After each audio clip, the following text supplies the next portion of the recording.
Hola, ¿qué tal? Aquí estamos en el despacho de Idaira del Toro de León, que es nuestra abogada de cabecera, pero no solamente de un tema, sino al final tocamos temas sociales bueno, pues pueden ser asuntos generales, ¿no? Que de interés, y les invito a quedarse desde ya, que no se vayan porque no es un simple espacio de relleno, es un espacio dedicado a ayudar a la gente. Idaira, como siempre, gracias por este espacio. Buenos días, Alfredo. Muchas gracias a ti. Como dices, es verdad que siempre hemos hablado y vamos a seguir hablando bueno, pues de derecho de familia, de temas de violencia, de temas sociales y introduciremos también, pues dependiendo de las circunstancias y de si hay algo que es relevante y que creo que es necesario pues mencionar en el espacio, pues lo vamos a hacer. Como hoy haremos un pequeño apunte sobre un hecho que ha acontecido en Corralejo en esta última semana. Vamos a empezar hablando de algo que considero que es muy importante y que me he encontrado en diferentes administraciones, centros deportivos, en espacios donde se trabaja con menores y con familias. Vamos a hablar, que ya lo hemos dicho muchas veces y me he repetido muchas veces, no solamente en el programa, sino también en mi perfil, en diferentes posts, en diferentes historias que he hecho, y es la diferencia entre guardia y custodia y patria potestad.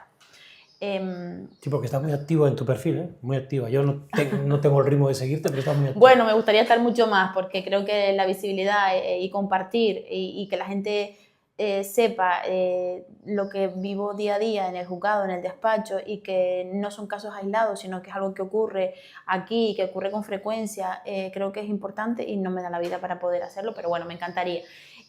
Lo que quiero dejar hoy, o queremos dejar claro, es el tema de la diferencia entre dos figuras jurídicas importantes, que es la guardia y custodia y la patria potestad. La guardia y custodia, única y exclusivamente, que muchos progenitores luchan por tener la guardia y custodia, y lo entiendo porque al final simple y llanamente es el progenitor que pasa más tiempo con el menor, ¿no? Es el que, pues si hablamos de una guardia y custodia exclusiva, uno de los progenitores es el que pasa mayor tiempo con el menor, y si hablamos de una guardia y custodia compartida, pues el tiempo se comparte, como propiamente dice el nombre, entre los dos progenitores. El que tiene la guardia y custodia exclusiva, pues tramitará y gestionará el día a día del menor, porque es el que pasa más tiempo con el menor, y el otro progenitor pues lo hará en los momentos en el que esté con el menor, los fines de semana alternos o dependiendo de lo que se haya establecido en el convenio regulador de régimen de visita. Y en la compartida pues se hace compartido entre ambos progenitores. En cambio, la patria potestad, independientemente de que exista o no guardia y custodia compartida, en la mayoría de los casos, salvo que haya una situación excepcional con uno de los progenitores o algo así, pues siempre va a ser compartida. Yo siempre lo digo, yo creo que esa parte de que siempre la patria potestad tiene que ser compartida debería revisarse, porque hay mucho poder en que sea compartida cuando estamos hablando de casos donde hay abuso, hay violencia de género, porque necesita el consentimiento y la autorización, en muchos casos la autorización para determinadas circunstancias sí, circunstancias importantes de la vida del menor. Por ejemplo, cambios de colegio, cambios de residencia, asistencia sanitaria, si hay que acudir a psicólogo, psiquiatra, el otro progenitor tiene que autorizar que el niño, el menor, la niña pueda acudir a ese médico. Que muchas veces, esto es curioso, porque muchas veces la asistencia a psiquiatra o psicólogo viene producida por el otro progenitor. Entonces, claro, ¿cómo vas a decirle a la persona que te estaba produciendo ese daño al menor que te autorice para llevarlo? Muchas veces no lo permiten, con lo cual hay que ir al juzgado y que sea el juez, por un procedimiento de jurisdicción voluntaria, el que diga que el niño tiene que ir, ¿no? O la niña. Cambios de colegio, cambios de residencia, siempre que afecten a un entorno superior a 30 kilómetros, etcétera, etcétera. ¿Por qué quiero decir esto? Pues porque me encuentro muchos problemas, pues lo que te decía, en administraciones públicas, en centros educativos, en centros donde se imparten actividades extraescolares, que también necesitan del consentimiento del otro progenitor. Donde los profesionales que están de cara al público y que atienden a esas familias no saben diferenciar lo que es guardia y custodia y patria potestad. Lo he vivido yo como madre divorciada y lo he vivido con muchos clientes y clientas. ¿Qué ocurre? Que el no saber esto, el desconocimiento de esto, normalmente entienden que el que tiene la guardia y custodia es el que tiene el derecho para apuntar al niño a una actividad extraescolar si quiere, para cambiarlo de colegio, para empadronarlo con él, para, bueno, pues para un montón de cosas que realmente, ya afortunadamente el tema médico, los psicólogos, los psiquiatras lo tienen más integrado, y obviamente porque si no también ellos incurren en un problema, es un problema para ellos, incurren en un delito, vamos a decirlo así, si no tienen la autorización del otro progenitor para prestar la asistencia médica. Los psicólogos sí, pero me encuentro, como te he dicho, con administraciones públicas con casos muy graves donde uno de los progenitores es el que tiene la guardia y custodia y pues hay un procedimiento de servicios sociales abierto y no se le da audiencia al otro progenitor. Cuando, bueno, me alegan cosas como que no se puede llamar al otro progenitor porque la ley de protección de datos lo prohíbe. De acuerdo, con respecto al progenitor y a los hechos que han acontecido, con respecto al progenitor que está dentro de ese expediente de servicio social, lo puedo entender, pero con respecto a los menores es de lógica, no hace falta que sepamos de derecho que yo como progenitora, si tengo la patria potestad compartida, yo pueda acceder a esa información que está afectando a mis hijos, ¿no? Pues por el entorno en el que está el otro progenitor, porque los niños al final, al pasar más tiempo con él, se relacionan con ese entorno y les está afectando, bueno, pues por muchos motivos. Y bueno, eso es lo que me dicen, pero realmente y lo he contrastado y lo he hablado y lo he preguntado en el juzgado y eso no es así. Entonces, más que nada lo que quiero hacer es un llamamiento a que todos los profesionales que traten con menores y con familias, que no todas las familias se llevan bien, por desgracia, y que existe mucha conflictividad entre progenitores y que no saber gestionar eso pues genera todavía más indefensión muchas veces a la víctima de ese entorno familiar, que sobre todo es el menor y, bueno, la madre o el padre en ese caso, en el que esté como figura de víctima en ese caso. Entonces, importante saber diferenciar guardia y custodia y patria potestad. Sé que pues no es algo que al monitor de turno que está en el pabellón le van a decir, vengo a apuntar a mi hijo en baloncesto, oiga, me traigo el convenio para saber si tiene... Es algo es complejo, ¿vale? Porque yo sé, igual que, bueno, yo parto de ahí, igual que en los centros educativos, igual que pues en las administraciones públicas, pues ellos no están formados o no están formados en este tipo de legislación, pero creo que ya es el momento de que si por lo menos, igual que si tú tienes que trabajar en una administración pública, te tienes que estudiar la ley 30/94 porque es lo que tiene que haber de la administración pública, pues oye, si vas a tratar con familias y vas a tratar con menores, tienes que tener en cuenta ese tipo de cosas, ¿vale? ¿Te ha pasado aquí en alguna administración? Sí, me ha pasado aquí en el municipio, me ha pasado fuera del municipio, me ha pasado en centros educativos, que he tenido que ir yo a los centros educativos para explicarles que eso no funciona así, que es de esta manera. Es verdad que ellos tienen un reglamento, una normativa que circulan entre ellos, pero realmente no es como se establece legalmente, judicialmente, ¿vale? Entonces no me ha pasado solamente en administraciones públicas, es lo más grave porque hablo de un caso extremadamente grave y que afecta de manera injusta desde mi punto de vista y desde el punto de vista judicial, y ahí estamos que celebramos juicio en julio, a una madre que tiene orden de alejamiento de sus hijos por un hecho que para nada es para tener esa orden de alejamiento. Yo defiendo principalmente al más indefenso, en este caso a los menores, y he tenido casos mucho más graves donde ha habido pruebas suficientes para interponer una orden de alejamiento, donde hay un riesgo de víctima, de una mujer y de sus hijos, y no se ha puesto. Y en este caso, que para nada afecta o sea, que para nada es grave en el contexto, bueno, pues hay una madre que lleva casi 2 años y medio sin poder acercarse a sus hijos, con la consecuencia emocional que eso conlleva, y que además de eso, en las administraciones públicas se le haga ese vacío, creo que por desconocimiento, que la patria potestad es compartida y que hay que, por lo menos que la madre sepa, ya que no se puede acercar a él, ni tampoco pueden acercarse. Me surge una pregunta. Sí. En tu punto de vista profesional, tan no apta es para no poder ver a sus hijos? No, no, desde luego que no. O sea, es que hay mucho, independientemente de eso, si que O sea, hay un escollo en la ley ahí, hay un tema de ley que le prohíbe eso.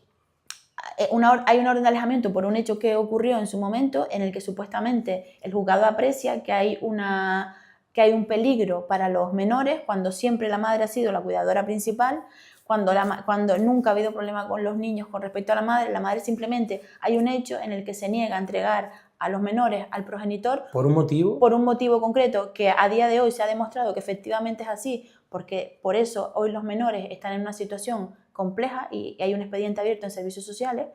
¿Y no puede ver a sus hijos? No los puede ver. Hemos pedido en varias ocasiones que si no quieren que se vea, o sea, si el juzgado entiende que puede ser peligroso para los menores, cosa que los niños no dejan de pedir ver a su madre y la madre ¿Y no la deja de ver a su madre qué situación psicológica tiene que tener? muy Cuando grave, le prohíben, muy grave. O sea, le la impiden madre ha tenido que estar ingresada en varias ocasiones en el hospital y los médicos lo que dicen es que ella necesita ver a sus hijos. Claro. Vale, Es que entonces, ha porque nacido de su vientre. además esa mujer ha sido víctima de violencia de género que a consecuencia de eso viene también. Es una situación muy injusta. ¿Quién le Alfredo. recompensa psicológicamente a esa mujer el no poder ver a Es sus que hijos no va a durante haber- 2 años? es que ¿Qué no. juez o jueza recompensa? Eso también Eso- debería revisarse. Eso por supuesto que se solicitará en su momento, pero es que no creo que haya nada económico que pueda resarcir el daño que esa mujer ha sufrido Pues durante claro que todo no. este tiempo.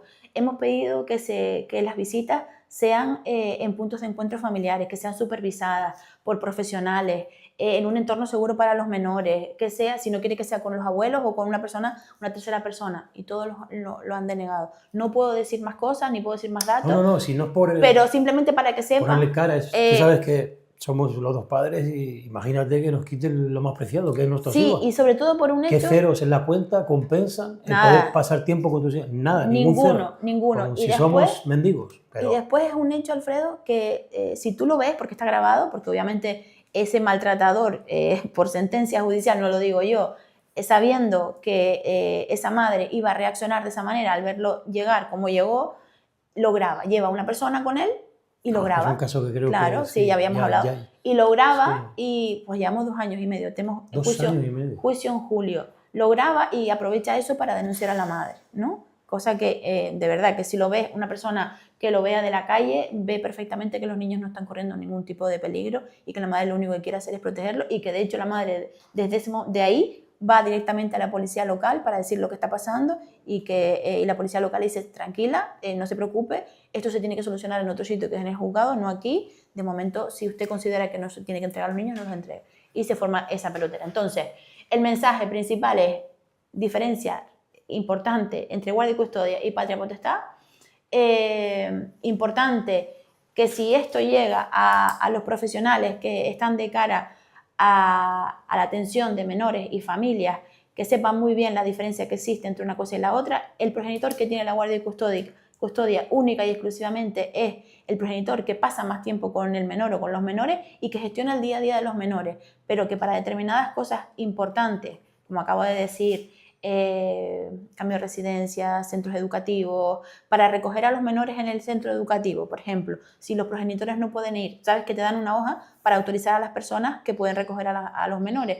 Esa hoja tiene que estar firmada por los dos progenitores. Si tú la firmas y yo no la firmo porque no estoy de acuerdo que vaya fulanito de tal, que yo no lo conozco de nada y mi hijo tampoco, el colegio no puede recibir esa autorización como válida, tienen que firmar los dos progenitores, ¿no? Entonces, los centros educativos, poco a poco, a base de, pues yo, por ejemplo, sé que soy un coñazo y que voy muchas veces a hablar con ellos, pues han ido cambiando la forma de trabajar. Pero hay otros espacios donde, pues eso, el pabellón, centros deportivos, que al final está el monitor que está de turno y que obviamente no tiene conocimiento de eso. Bueno, pues creo que es importante tener por lo menos una pequeña formación que tampoco es tan difícil y saberlo. Después, otro de los temas que queríamos hablar hoy, dime. Antes del tema, te puedo preguntar, si no es mucha molestia, ¿cómo ves los tiempos de juicios que a veces, pues eso, se prolongan? ¿Tú crees que están saturados los juzgados? Están muy saturados a un nivel que deben resolverlo ya porque es insostenible. Muy saturados, Alfredo. O sea, del 1 al 10, muy saturado. Un 10 y no sé si decirte un 12. ¿vale? Porque además ahora con la nueva entrada en vigor de la ley que empezó el 1 de enero, que se cambiaron los juzgados de instancia de instrucción, pasan a ser plazas, se separa la sección civil de la sección penal. Por ejemplo, nosotros esta semana concretamente, del 11 al 15, se han estado mudando los juzgados, la sección civil, todos los juzgados que estaban repartidos en los diferentes edificios de Puerto Rosario se han estado mudando a el edificio que está en Majada Marcial, donde está el Padilla, el supermercado Padilla, más de la que publicidad. Pues ahí van a estar A todas... Padilla sí que se anuncia con Dunas. Vale.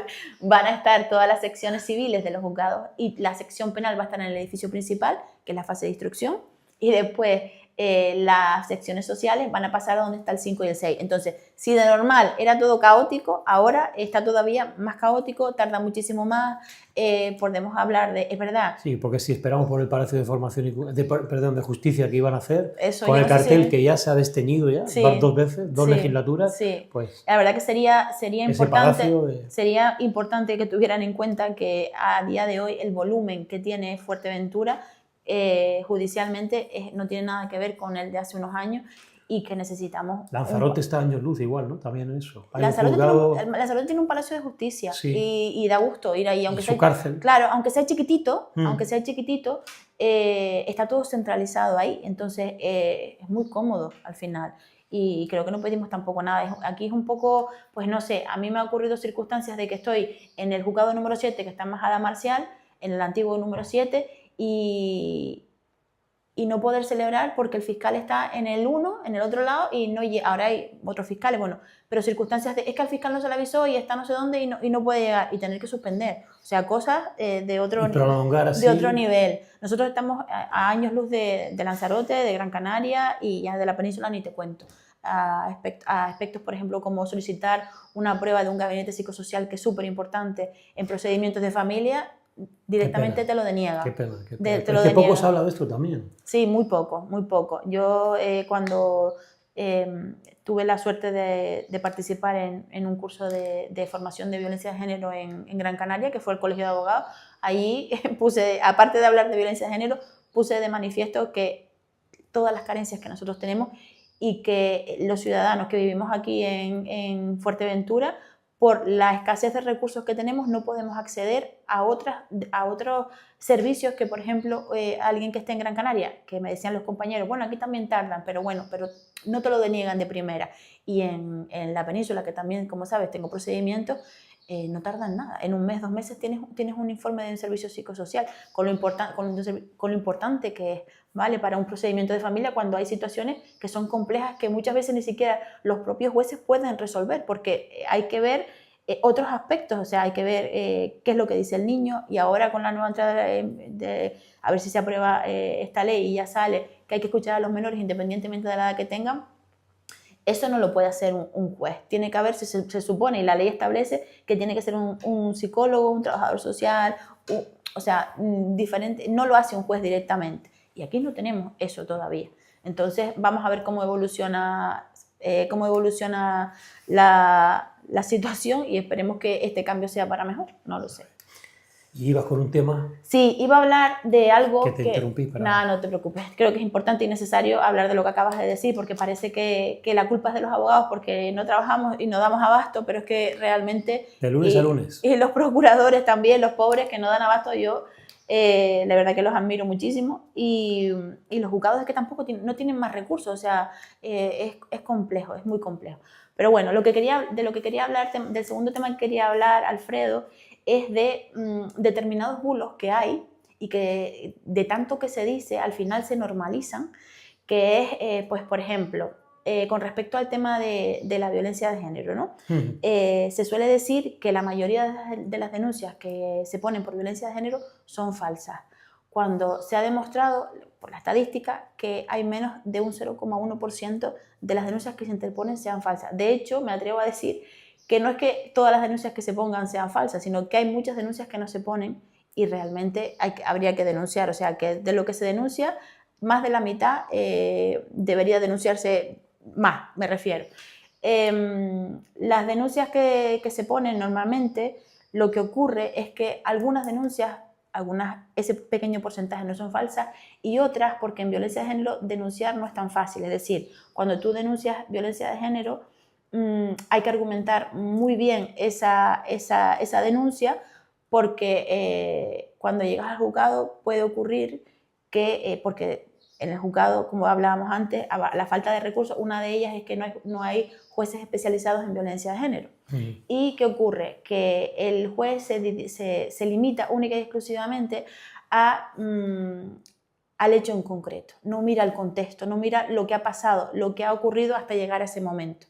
Y solamente condena al acusado por los hechos en ese momento. Entonces, ¿qué pasa? Que todo lo que ocurre alrededor, primero, que hay muchos tipos de violencia que no están tipificados todavía, con lo cual el juez no puede hacer nada. Y de los que están tipificados necesitas pruebas que sean no indicios, sino pruebas contundentes para poder inculpar. Entonces, muchas veces el hecho de que no haya una sentencia condenatoria o un auto condenatorio no implica que no haya habido un acto de violencia, sino simplemente que no se puede condenar, porque no hay hechos, no hay pruebas suficientes para hacerlo, ¿vale? Eso es importante.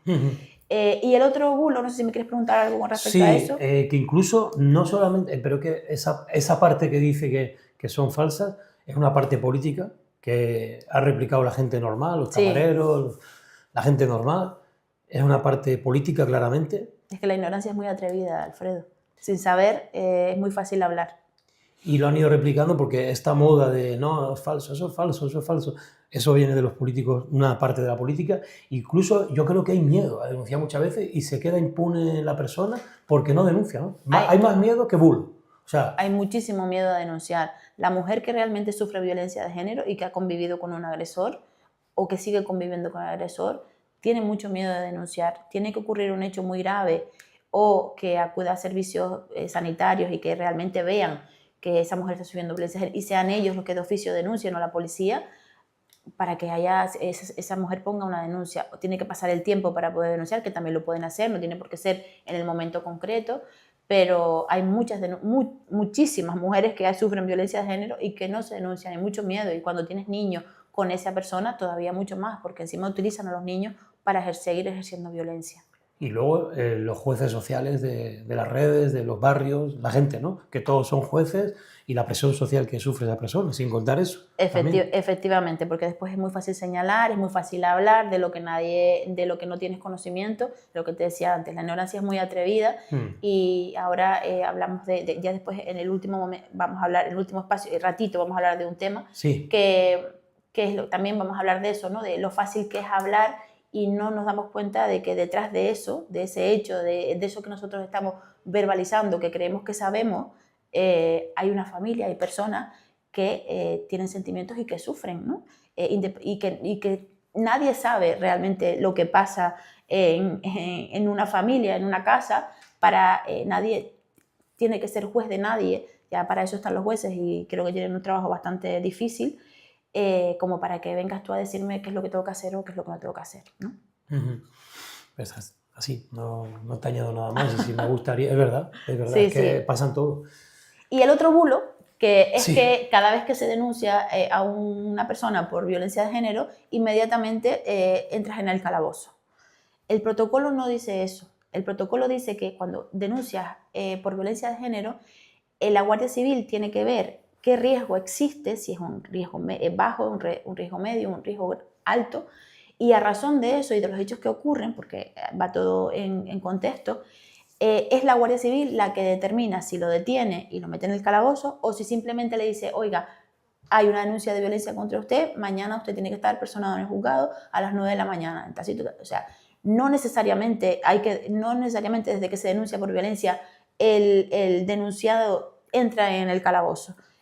Es la Guardia Civil, lo que acabo de decir, la que determina qué riesgo existe y si es necesario, pues por la gravedad de los hechos o no, de meter a esa persona en el calabozo. Que no es que diga, no, señalen a la persona, la llevan al agujero, la meten en la... Para nada, no, al contrario. A veces... en la mayoría de los casos... Igual sí se lo merecerían, porque sí se lo merecerían, pero que no lo hacen. Pero es que en la mayoría de los casos... Porque la ley no es así. Efectivamente, como te decía antes, en la mayoría de los casos, como los hechos... Primero porque hay mucha desinformación también en la Guardia Civil y en la Policía Nacional de cuando vas a recoger una denuncia, primero no avisan al abogado o si estás del turno, si estás de guardia, como por ejemplo yo lo he estado, no me avisan en el momento de que la clienta vaya ¿Te ha pasado, entonces? a tomar la denuncia. Varias veces. Sí, sino que te avisan, oiga, mira, que está esta señora aquí que ha denunciado, mañana tiene que estar usted a las 9 Otras veces me han llamado y me han dicho, está esta señora aquí, está denunciada, quiere hablar usted con ella, me han llamado de Morrojable, me han llamado,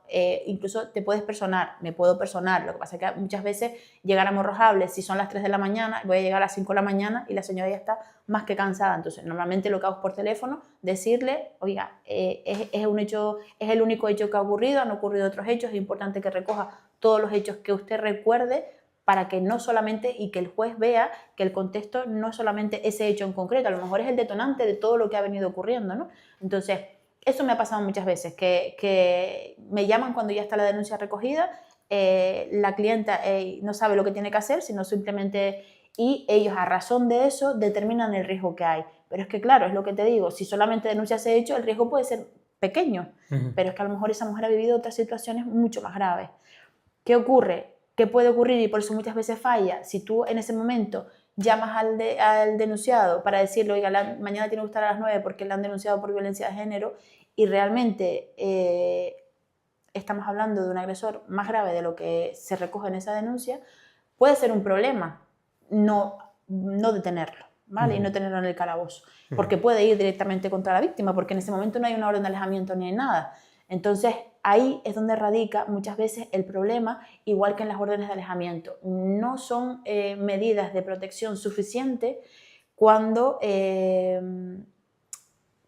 los hechos que se recogen muchas veces no se sabe efectivamente la gravedad del hecho, porque hay muchas cosas que fallan, es decir, falla desde el momento que pone la denuncia, falla desde el momento en que el juez única y exclusivamente se limita al hecho en concreto, no mira el contexto en global, no pregunta más nada de lo que tiene que preguntar, sino lo que tiene que ver con respecto a eso, y cuando tú como parte preguntas, te dice letrada, eso no tiene nada que ver con esto, entonces claro, al final ellos están limitados a eso y no hay un servicio accesorio de psicólogos, de psiquiatras, de trabajadores sociales que analicen la situación en concreto. Imagínate lo que se podría retardar o tardar un procedimiento de juicio rápido de violencia si tuviéramos que intervenir, pero es que realmente debería ser así, porque así es la única manera en la que se podría valorar realmente el riesgo de esa mujer. Porque, ¿qué pasa? En este caso el denunciado se conforma con lo que le pone una orden de alejamiento y realmente ese muchacho no es,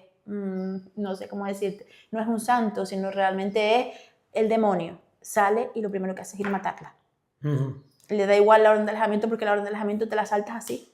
Es que es tan fácil saltarse la orden de alejamiento y cuando tú tienes un objetivo claro que es ir a por esa persona, lo vas a hacer. O sea, yo he tenido casos donde he salido del turno de guardia, del turno de oficio de violencia, con una orden de alejamiento y llegar la víctima a casa de la hermana y el hombre ir detrás y llegar a la casa de la hermana. O sea, no ha pasado nada porque ese señor, pues el riesgo está perfectamente calificado. Pero en otros muchos casos no, y ocurre lo que ocurre, como el caso de la chica esta que se saltó la orden de alejamiento y que estaba dentro del plan de la Guardia Civil, que estaba como víctima, se lo saltó tal cual, o sea, imagínate.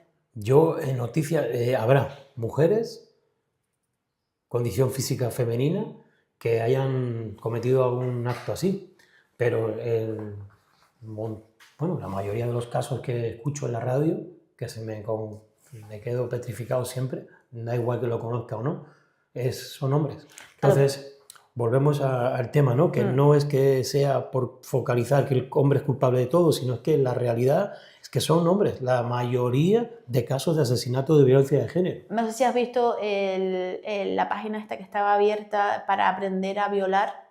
Me comentaste. ¿Te acuerdas? Me comentaste que era horrible. Sí, no sé si eran 62 millones de hombres o 62 no sé el dato exacto. Y hay una periodista de Diario Público también que se hizo eco de... Me pasaste el enlace. Han habido varios. Entonces, no son todos los hombres, pero oye, son muchos hombres los que se meten en esa aplicación o en esa página, ahora no recuerdo muy bien lo que es, para normalizando saber, como si fuera un curso. Efectivamente, cómo violar a una mujer. O sea, me parece increíble. Lo que tú hablas, por supuesto que hay determinados casos casos muy concretos, y hablamos de violencia doméstica, no hablamos de violencia de género, donde la violencia se ejerce de la mujer al hombre o en el círculo dentro de la familia.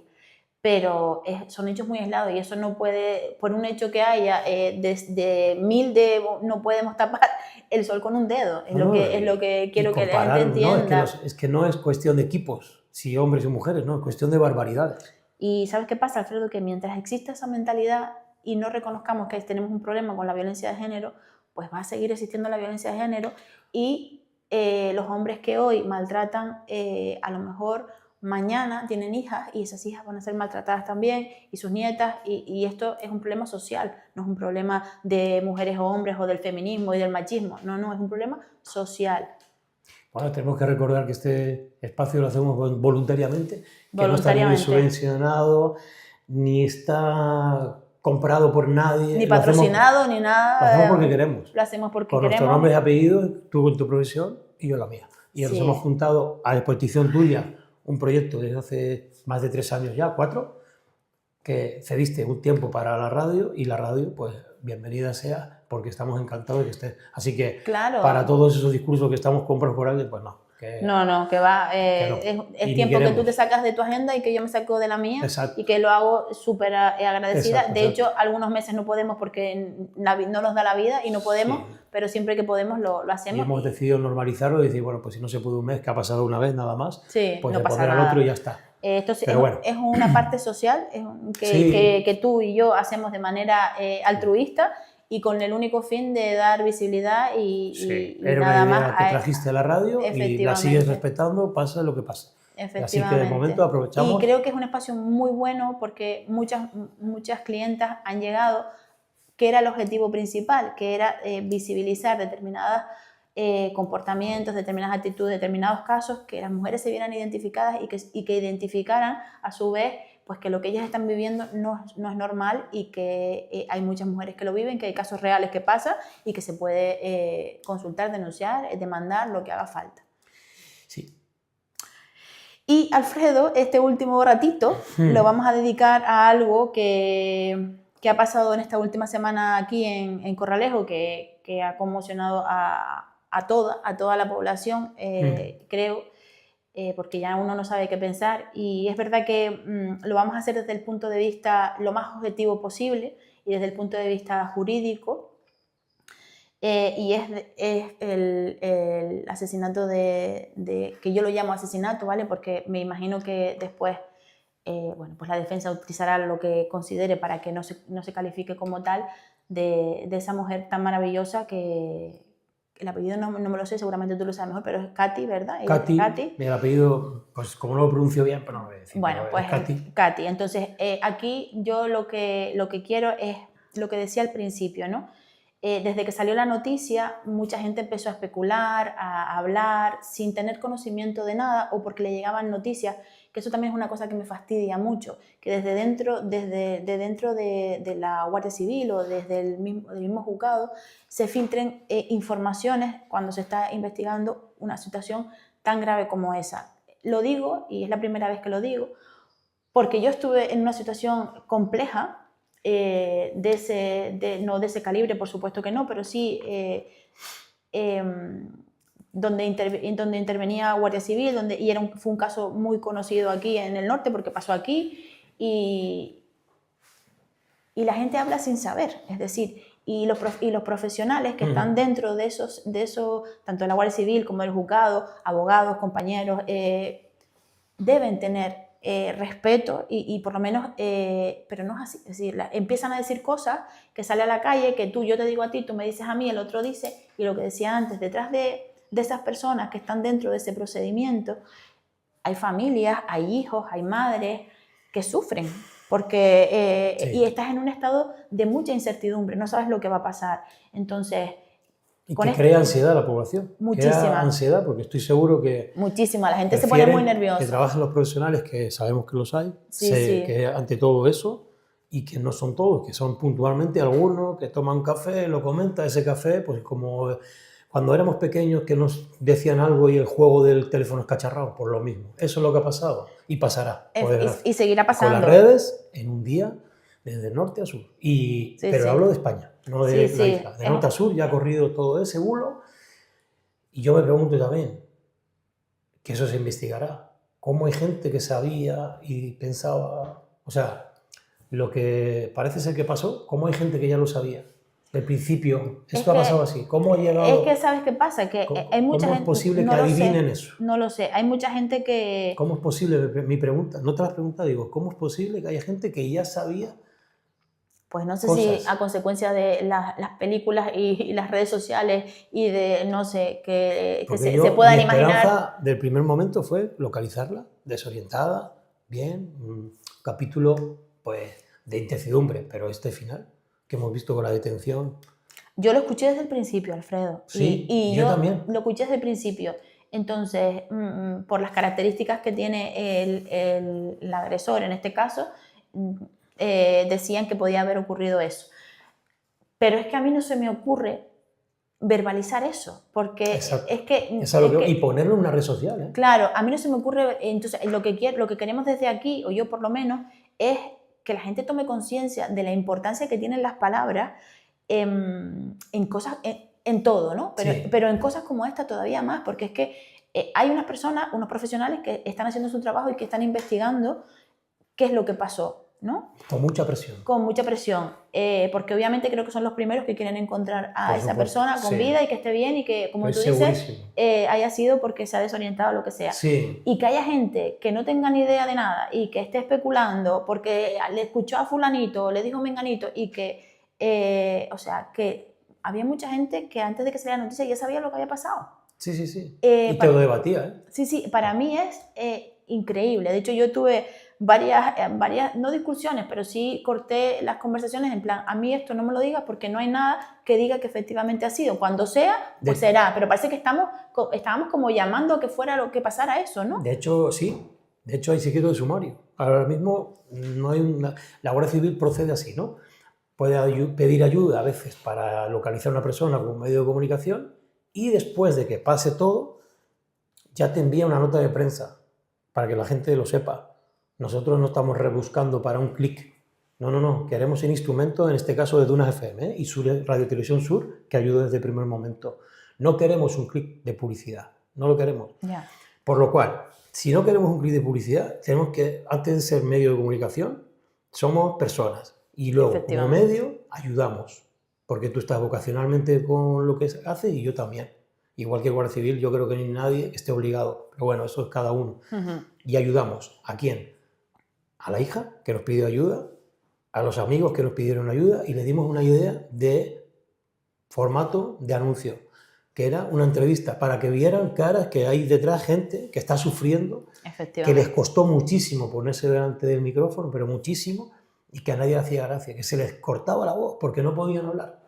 Y claro, el instrumento tiene que ser de ayuda, no de apedrear y de, esto ha sido Sí, así. de ensalzar y como, Sí, no sé, parece que como si fuera una fiesta, no sé. sí, Era como algo que para mí surrealista, o sea, surrealista en el sentido es de que es surrealista. que en qué ¿Cómo puede cabeza, haber tanta sí, sí, en qué cabeza cabe, expectación? efectivamente, en qué cabeza cabe una situación que Lo al acabas de final, decir hace un momento, parece que querían que acabara así. Es que es lo que efectivamente, no sí, entiendo. no sé, esa parte yo creo que, Verbalizarlo es muy duro, ¿eh? A ver, te lo dije ayer. sí, Digo, es que sí, pienso en esto y es que no puedo con ello porque nos llega a afectar, ¿no? Que son personas. claro, sí, por Esa mujer que supuesto, era adorable. sí, yo no la conocía, pero bueno, Por lo que lo visto, que me han dicho todo su entorno también. es que, vamos, Lo que me han dicho desde el primer momento que lo supimos, una compañera es que aunque no lo que fuera, trabajaba con ella me ha dicho que una mujer espectacular y una compañera estupenda.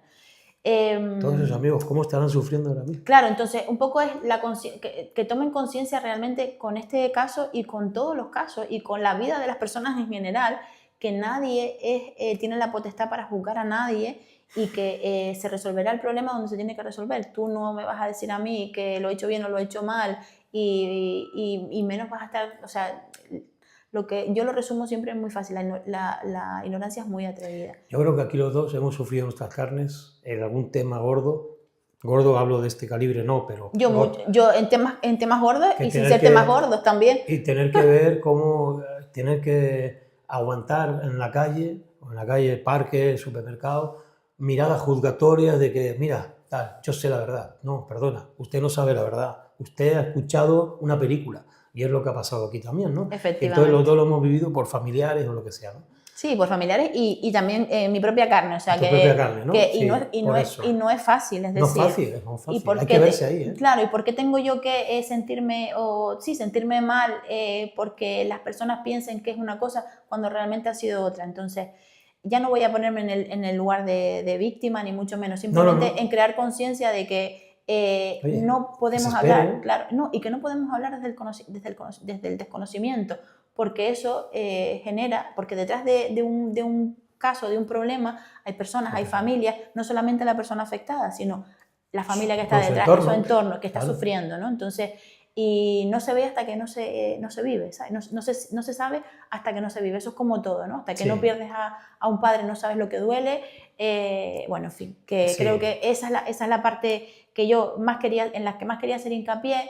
Y después también, Alfredo, que esto ya es más a nivel jurídico, que se habla de muchas cosas, de si, porque aunque haya secreto de sumario, se empieza a hablar, bueno, pues él es que consumía sustancias, es que seguramente por eso pasó lo que pasó. Ojo con todo lo que se dice, porque el hecho de que una persona consuma sustancias estupefacientes no necesariamente tiene que ser un atenuante de lo que pasó, porque además él, según lo que ha salido, que tampoco tengo constancia porque todavía, como tú dices, está la instrucción y todavía se están recopilando pruebas para saber efectivamente qué fue lo que pasó y cómo pasó, tiene que ser que exista una adicción que esté controlada o que haya conocimiento médico de que existe, de que esa adicción que existe haya realmente mermado sus capacidades, cosa que por lo que ha ocurrido, entiendo que no, porque además él después no ocurre en el momento concreto y ya está, y eso se queda ahí, sino él después acude a comprar determinadas cosas para ejecutar lo que quedaba por hacer, ¿no? Del tema de todo lo que hizo a posteriori, es decir, había una conciencia de lo que estaba haciendo y cómo lo quería hacer y cómo lo hizo. Entonces, ojo con eso porque realmente no es así. Y después en él concurre una circunstancia que es hijo de. Entonces, ahí hay un agravante importante que es el agravante de parentesco, ¿vale? Todo en términos jurídicos, ¿no? Todo en términos jurídicos, ¿vale? Yo estoy hablando en términos jurídicos, es decir, que cuidado, ojo ahí, obviamente la defensa no sé cómo va a proceder ni cómo lo va a hacer, porque dependiendo se podrá calificar como un homicidio o como un asesinato. El homicidio única y exclusivamente es que hay homicidio imprudente y homicidio no imprudente. El homicidio imprudente, pues cuando matas a una persona sin querer, y el homicidio cuando la matas queriendo, ¿no? Pero el asesinato, que en este caso, es cuando utilizas medios para además hacer daño a la víctima, ¿vale? Que es este caso, ¿vale? Con ensañamiento. Entonces, todo dependerá de cómo la defensa, que muchas veces la gente dice, pero es que no entiendo cómo pueden defender a alguien así. Pues el ordenamiento jurídico español reconoce el derecho a la tutela judicial efectiva, donde todas las personas tienen derecho a ser defendidas. Se han defendido a etarras que han asesinado, se han defendido a políticos que han robado, se han defendido a todos los perfiles que han asesinado y que han hecho fechorías. Efectivamente. Todos Entonces, tienen en este derecho caso, a la defensa, ¿no? Lo primero que cuando te detienen, tiene usted derecho a un abogado y ese abogado, te toque o no, tienes que... Aunque luego tú, por lo que sea... Pero en el procedimiento tiene que estar, ¿vale? Tienes derecho, porque si no sería, no se cubrirían las garantías procesales, ¿vale? Hay compañeros que se dedican, que son penalistas y que se dedican a eso y que es su trabajo. O sea, yo no me dedico al derecho penal, únicamente a la violencia de género. Cada uno, yo afortunadamente tengo la posibilidad de elegir lo que hago y ya está. A mí me gusta lo que hago y por qué lo hago, tengo un fin y cada uno hace lo que considera. O sea, que no lo vean como algo raro, sino que todo el mundo tiene derecho a ser defendido y en este caso este muchacho pues tendrá derecho a eso, ¿no? Lo que hablábamos, ojo con decir barbaridades que no sabemos, puede haber ese atenuante, existe un agravante de parentesco porque la víctima estaba en un entorno para ella conocido y había confianza, con lo cual estaba desprotegida. Aparte, por ese vínculo de parentesco, ¿no? Y bueno, y después, pues dependiendo de cómo se califique, además de que se habla de que también hay un delito de estafa también, ¿verdad? Hay un delito que he escuchado también. Bueno, en fin, el caso es que depende... No hay nada oficial. Yo sé que es por todo lo que se ha leído, y hay periódicos que se supone que son serios y se supone que son serios y no sé dónde han sacado la información, que se la habrán... No sé, porque no hay yo nada también por no hay nada experiencia, oficial. Hay que de verdad, esperar no hay a nada que se oficial. abra. No sé si han publicado con el juzgado, es que no lo sé. No, si es secreto sumario no puede. Pero Por eso te digo, eso, exactamente, si es secreto. sale de los mismos funcionarios. Entonces, no hay nada oficial. Es verdad, y te lo digo de principio, como al principio, ¿no? Cuando nosotros como medios estamos suscritos a las notas de prensa de la Policía Local, Nacional y Guardia Civil. Y siempre ha pasado que cuando pasa un hecho, pasa un tiempo de investigación, incluso ya están en la cárcel, y se manda una nota de lo que ha pasado, como relatándolo el pasado día no sé qué, el pasado día no sé cuánto. Aquí, vuelvo y te digo, y eso te lo digo 100%, la rapidez que se ha informado, con la que se ha informado, yo no la entiendo porque quieren informar rápido, pero a veces... Para parar un poco la situación y la incertidumbre que existe y el miedo, porque también al final había como ese miedo ahí de manera Sí, inconsciente. pero te digo, muchas veces no es información oficial. La información oficial debe ser o bien del juzgado, o bien de la institución, o de la policía. Sí, el Y juzgado en no este va caso, a emitir ningún nunca informe. emiten. Entonces, no sé, oficial, pues yo esperaré en su momento cuando haya una sentencia y yo, en nuestro caso, como debe Sí. ser, como responsabilidad. Y cuando hicimos la labor de información, pues Lo mismo. aplacamos todo lo que es lo que hemos comentarios sin querer vetar, sino aplacar, y dimos la información como debe ser, con respeto a la familia, que estuvimos Sí. con ella desde el principio. Y el día de mañana que alguien nos pida ayuda para un gato, no una persona. Ahora está con el tema de los perritos de ella, ¿no? Están Sí, que creo que ya han llegado a un buen... Qué bien. Creo, me dijeron que ya no hacía falta. Ayer una chica, muchas gracias por informarnos, pero que hay como perros, como animales así, puede haber muchos, ¿no? Que siempre, no es que sean más especiales por ellas, sino que hay mucha gente que Sí, bueno, durante para todo el adoptar año a los están velando por la seguridad, por la protección de los animales, que parece que no son nada, y en España allá hay una ley que los protege también, Sí, como tu también. perrito, la mía. Entonces, lo que estamos diciendo, ¿no? Que hay que tener respeto, porque ya no es porque queramos saber la verdad, todo el mundo quiere saber la verdad, pero hay que dejar trabajar. O cuando están operando a un familiar, vamos corriendo y le movemos las pinzas. No, hay que dejar trabajar al cirujano, hay que trabajar al que te está haciendo el bocadillo, que se le puede caer un trocito de algo y atragantarte e irte al otro mundo. No sé, estamos hablando de la ansiedad de este 2026, que es devastadora. Entonces, claro, la propia Policía Nacional, perdón, la Guardia Civil, cuando está investigando y empieza a ver titulares, pero si no le dieron tiempo a avisar a la familia. Sí. Es que yo pregunté a la familia y me dijeron que no les habían avisado porque estaban investigando. Dejen trabajar, hay que dejar trabajar. Sí, ya había medios que habían publicado un relato, que sí, que es legítimo, pero que la responsabilidad debe ser máxima. Claro, y nos volvemos a plantear lo mismo. Si los medios oficiales que están trabajando en el caso no han dicho nada, ¿de dónde sale eso? Entonces yo creo que el respeto tiene que empezar desde dentro de los organismos donde se gestionan este tipo de casos, para que después, pues, de una cosa chiquitita no se haga una pelota, ¿no? Y sobre todo porque lo que decimos, detrás de estos hechos hay muchas personas y familiares que sufren, ¿no? Que sufren, y muchos profesionales volcados, porque me consta, esto sí lo puedo decir, aprovechando, que ha habido muchísimo personal especializado investigando desde el minuto 1 que desapareció. Aunque parezca que no se mueve nadie, se mueven muchísimos profesionales que a veces no están aquí y que tienen que desplazarse, y estaban ahí investigando. No ayuda. No ayuda, claro que no. No ayuda todo lo que es los juzgados de pantalla, no ayudan. Y esos comentarios no era por atacar a esa persona, por opinar, no, es que no ayuda. Si yo quiero pasar por un camino y me está echando piedritas, no ayuda, porque tengo que ir quitando las piedritas. Dejen trabajar. Y gracias a esa gente que tenemos, que ha estado a tope desde el primer momento, que también tienen hijos y también tienen familia y se han visto afectados, porque claro, aquí nadie somos máquinas. Efectivamente. Entonces somos profesionales cuando hacemos lo que hacemos y por eso nos dedicamos a lo, pero eso no significa que no nos afecte como personas, sobre todo, que somos lo primero que somos es que somos personas, ¿no? Hay algunos que se han visto por primera vez con un caso así, porque claro, Corralejo, que añoramos, ese ya no existe. Olvídense de eso. Y se han visto que cuando llegaron aquí era un Corralejo diferente, y ahora se encuentran con varios casos así que se ven desbordados y se ven afectados. Y eso hay que agradecérselo, porque si no, no se anima a esos profesionales a seguir, al final nos vamos a quedar sin profesionales. Lo poco que tenemos, lo poco que el Estado nos deja aquí, pues nos vamos a quedar sin ella. Yo creo que eso será cuestión de que esperemos que Corralejo no siga a peor y que con Que los nadie lo quiere, claro. que nadie lo quiere, por supuesto, y que llega el momento, pues yo creo que se están utilizando los recursos necesarios, se están ampliando las plantillas, se está trabajando de otra manera y los profesionales que están ahí pues también sufren, obviamente, pero creo que están totalmente preparados para afrontar lo que venga. Y obviamente yo tengo 42 años, en 42 años nunca he escuchado una cosa como esta. Y varias que han pasado en los últimos 5 o 6 años. Sí, sí, pero... Es una pasada. Sí, lo que pasa es que, claro, ya lo que tú dices, ya Corralejo no somos los 20 vecinos que habíamos antes y la familia, sino hay mucha gente de fuera. Creo que vi un mapa, que había un mapa, a ver, creo que vi un mapa donde creo que había un 30% de majoreros auténticos, de sí, padre y madre.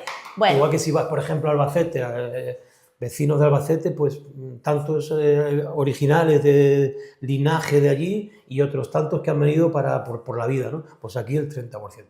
Y es un poco da entre melancolía, impotencia, tristeza. Mira que yo también llegué en el 2000, son 26 años ya, y resulta que claro, con familia de aquí y todo de aquí, llegué joven, ahora ya tengo canas, pues lo que yo echo de menos es un poco el arraigo que cogimos todos cuando llegamos, ese arraigo, ese respeto, esa convivencia, ese idioma general que había, y ahora pues eso, hay que adaptarse muchas veces a otros idiomas.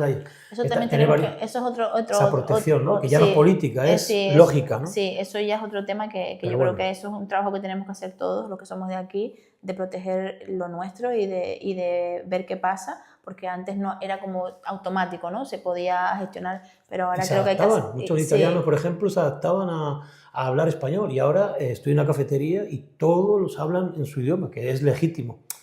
Pero te da una sensación de tristeza, ¿no? Sí, a mí me gustaría que se adaptaran y con ese acento tan bonito que tienen, que se adaptaran. Y eso no es ni de izquierdas ni de derechas. No, es otro tema, pero sí, bueno, que bueno, que hay que mirar en otro programa.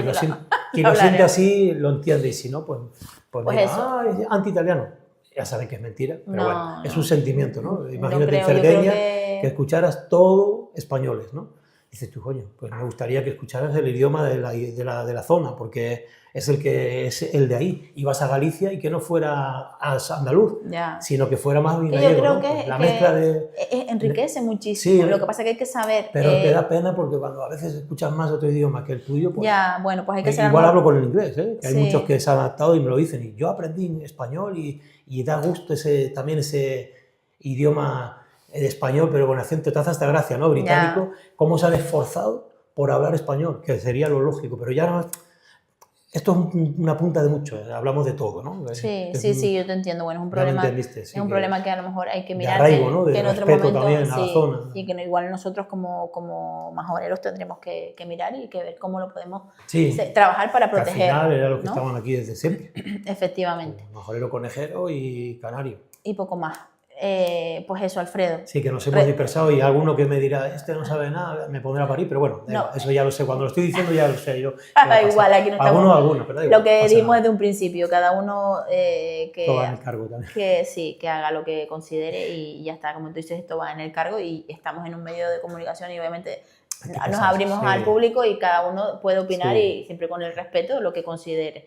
Pues nada, simplemente de este caso, lo que dijimos en un primer momento, que era el objetivo de tener cautela, no hablar sin saber, porque hay personas detrás que están sufriendo no solamente la pérdida de esa madre o de esa amiga, sino, y es una cuestión un poco más compleja, pero bueno, hay una persona ahí que está en la cárcel que no deja de ser persona y que también es hermano, bueno, que son muchas emociones, muchos sentimientos que están ahí y que todo influye y que afecta a las personas que están por fuera, ¿no? Y que están todavía en una fase de instrucción, que están recopilando pruebas, que se hablan de muchas cosas y vamos a ver qué pasa. Ya hablaremos cuando haya una información ya oficial y ya podremos hablar de una cosa o de otra.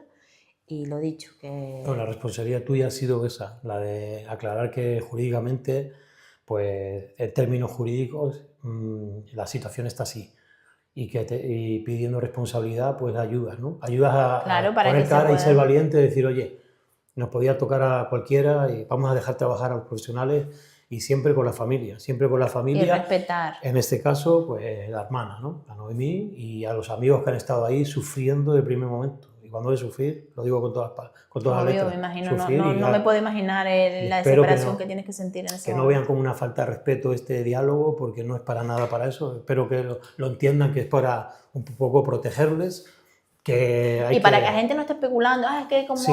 como le pasaba esto, puede pasar esto, No, como es esto, pasa lo ya habrá otro, va a ser profesionales esto, va a que ser lo otro. decidan qué le pasaba y qué no le pasaba. Que Efectivamente, nosotros eso somos ya se encargará, abogados. efectivamente, se encargarán las partes que lleven el procedimiento, el juez, el fiscal, los psicólogos que hagan los informes, los peritos, etcétera, España etcétera. tiene grandes profesionales y mucha gente que viene aquí a vivir lo sabe y por eso se queda. Mucho. Porque tenemos grandes profesionales, a pesar de todas las carencias. Sí, pero pasa como lo que hablábamos antes, parece que lo malo siempre sale por encima de lo bueno. Sí, Y sí, es increíble. Y es una pena, porque Sí. hay muchas personas que son muy profesionales, que son muy buenas y que hacen muy bien su trabajo y que hay que dejarlas trabajar y ya veremos qué pasa. Sí, pues Idaira, muchísimas gracias. Gracias a ti, Alfredo. Pues un mes más hemos estado con Idaira del Toro de León aquí en su despacho y esperamos para la próxima edición. Un saludo y hasta la próxima edición de Despertar Violeta.